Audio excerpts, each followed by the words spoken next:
Bonjour à tous. Le lundi 30 janvier 2023 avait lieu une réunion d'information par Logirep sur la réhabilitation du quartier des Cités Hautes à Sevran, les fameuses Tours Marron. Mais face à toutes les problématiques de logement rencontrées par les locataires de Logirep, que ce soit aux Cités Hautes, aux Cités Basses ou aux Érables, les habitants se sont mobilisés en masse pour manifester leur mécontentement face aux atteintes répétées à leur dignité. Logements indécents, absence et manque de chauffage, fuite à répétition, augmentation conséquente des charges, absence de gardiens, etc. constituaient leurs principales revendications. Au lieu de parler de rénovation, les locataires voulaient traiter les problématiques auxquelles ils sont confrontés chaque jour et pour lesquelles Logirep n'apporte aucune réponse suffisante et efficace. Étant donné que les locataires ne peuvent jamais faire connaître leurs préoccupations directement aux responsables de la société Logirep, ces derniers ne se déplaçant que très rarement, voire jamais dans le quartier, c'était l'occasion pour eux de pouvoir enfin s'exprimer sur le sujet. Nous sommes fiers d'avoir vu l'engagement de ces habitants, cette maturité à se mobiliser pour défendre collectivement ces droits, et surtout cette organisation entre citoyens et associations pour l'amélioration sans compromission de leurs conditions de vie au quotidien. La salle étant bien trop petite pour contenir tout le monde, la réunion a dû être reportée, l'ordre du jour n'étant de surcroît pas approprié à la détresse collective des habitants.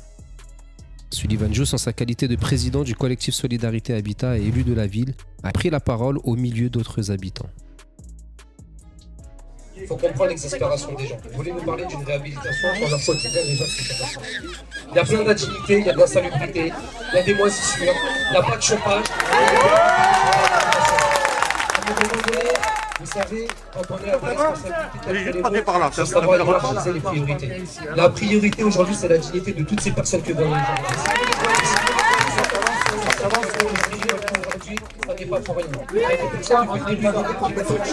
Et aujourd'hui, une augmentation pour le chauffage de plus de 30%. Il faut comprendre l'exaspération. Il faut comprendre que les personnes aujourd'hui, elles s'adressent à pourquoi. Il n'y a pas d'ascenseur qui paye. Donc nous, même responsables associatifs, on essaye de nous solliciter pour résoudre des désagréments du quotidien. Il n'y a jamais personne qui peut résoudre les problèmes des gens. Donc aujourd'hui, vous nous parlez d'une réhabilitation. Ces personnes-là, elles viennent aujourd'hui vous parler parce que vous êtes le seul interlocuteur qu'elles ont vu depuis des années.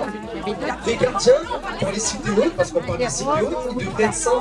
Il est tout seul, le pauvre, les autres sont en arrêt maladie. Il ne peut pas faire le travail de ça. C'est pas possible. Moi, je suis au Sénat, on n'a plus de gardien, on est obligé d'aller voir la gardienne des cités. Il faut comprendre l'exaspération des gens aujourd'hui, elle est légitime.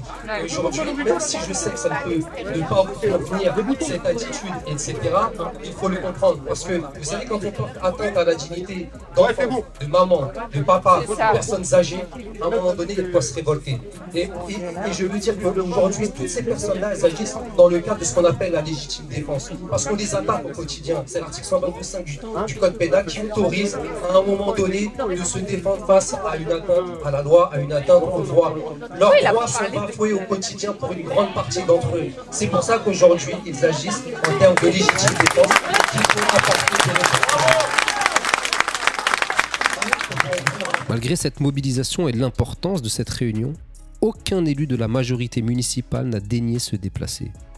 Ni l'élu au logement M. Bastaro, ni l'élu en charge de l'environnement et de la gestion urbaine de proximité M. Chérigen, ni M. Chauvet en charge du cadre de vie, ni M. Moulinneuf pourtant récemment élu adjoint de quartier Mons-le-Pont-Blanc, Sablon, Poudrerie, ni M. le maire Stéphane Blanchet, ni tout autre élu concerné directement ou indirectement par cette rénovation, mais surtout par les problématiques de logement rencontrées par les Sevranaises et Sevranais.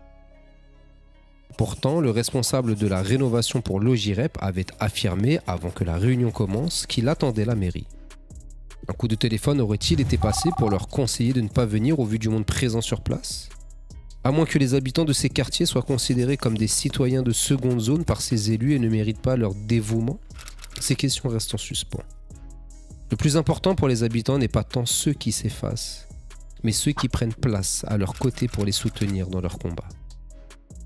Nous avons néanmoins exigé qu'une réunion soit reprogrammée dans les 2 semaines, dans une salle plus grande, en présence de Monsieur le maire qui devra mettre en pratique ses beaux discours dans lesquels il prétend lutter contre l'habitat indigne.